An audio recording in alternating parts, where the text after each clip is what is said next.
Hey viewers, just a quick tip clip, and this is going to be one of the shortest video that I would have ever made. So a lot of people are complaining that this moot or the grip of the handle is twisting. It's twisting in my case as well, and it can be risky while riding as well as when you're putting the bike on stand.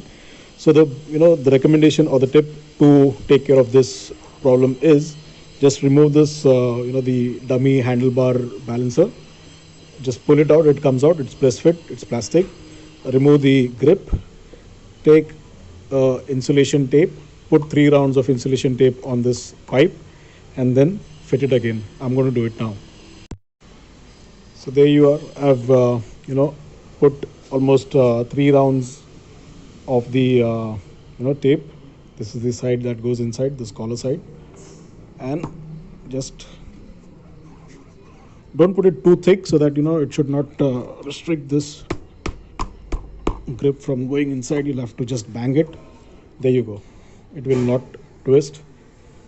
Put your done.